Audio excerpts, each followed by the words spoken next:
Welcome. In today's video, I'll show you how I painted this armor in a bronze non-metallic metal style. The model I used was provided by Claymore miniatures. You can get it as part of their June release alongside 75 models from the welcome pack. All their information will be linked in the description. Here are the colors I'll be using. I begin by covering everything with 2 thin coats of Cavalry Brown to establish a reddish brown base. After adding a bit of amaranth thread to the Cavalry Brown, I begin to mark out all the race details as well as anywhere I'll be placing my lights.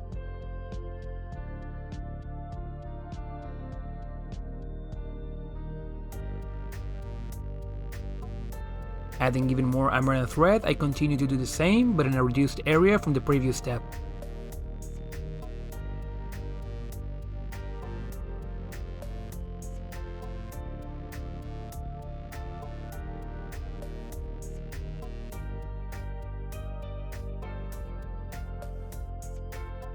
In order to build up the lights, I do not add more amaranth thread, but I insist with another coat in order to build up the color. Depending on the transparency of some colors, 2 or 3 coats will be necessary. However, this is useful to us since we don't have to mix later tones in order to build up highlights, but rather make sure we have achieved full opacity of said color. Every layer in between is just another step which smooths out the transitions. Before moving on, I smooth everything up as well as recover any shadows I lost with a wash of diluted Cavalry Brown.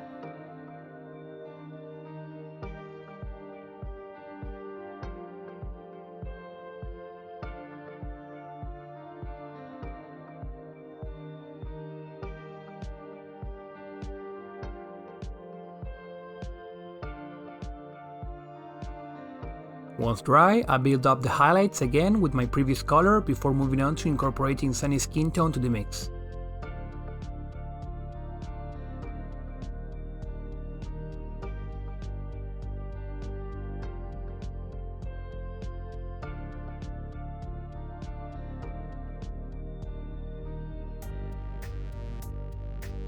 Placing my brush sideways makes painting any edges extremely easy.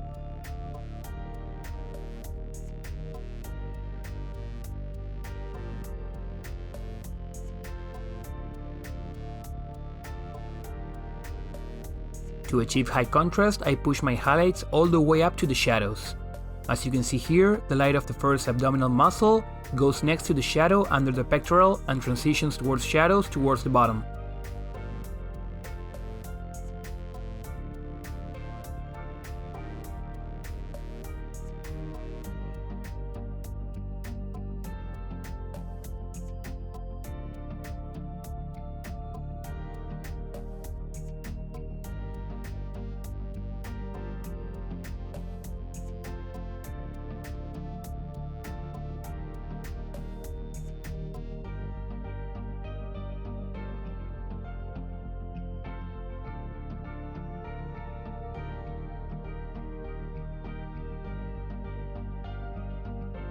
I'm taking a big jump in color here, so I add only a pinch of the color to the mix and begin working with my edges to test out the brightness.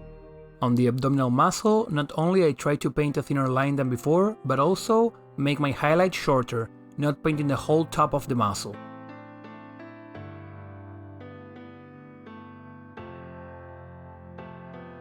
When working on bigger and flatter surfaces, I always apply paint little by little and dilute it a bit more if necessary, so not to go over the top with the lights.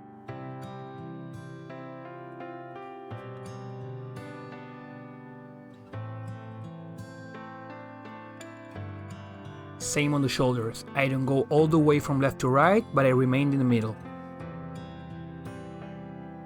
And in the arms, I work the top quarter part.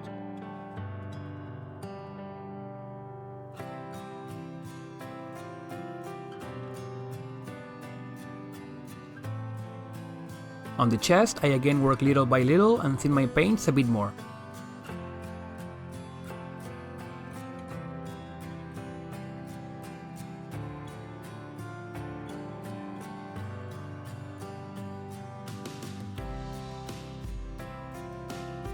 I finished off with pure sunny skin tone.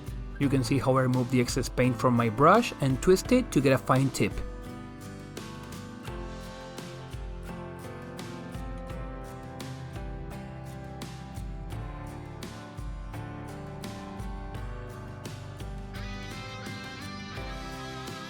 This was actually a very high jumping color and I should have done an in-between mix from the previous step.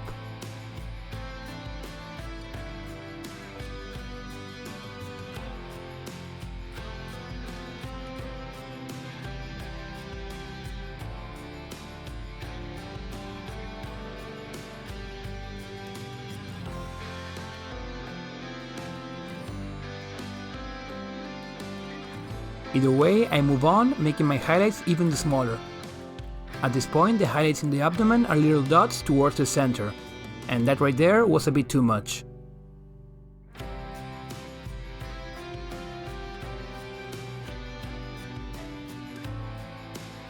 On the chest, having finished my brush stroke towards the bottom, I get a lot of paint deposited, which I correct going back to my previous mix and slowly, with thin down paints, make the correction.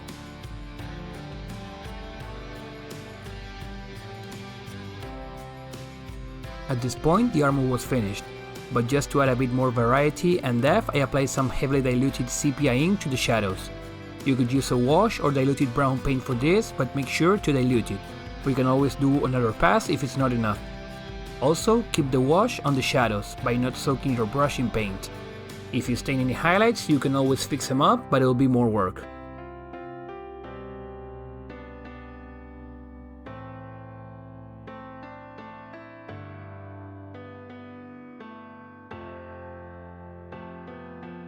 After painting the rest of the model, here is the end result.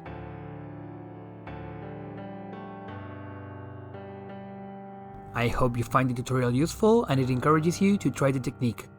Thank you Claymore Miniatures once again for providing the model. Till next week.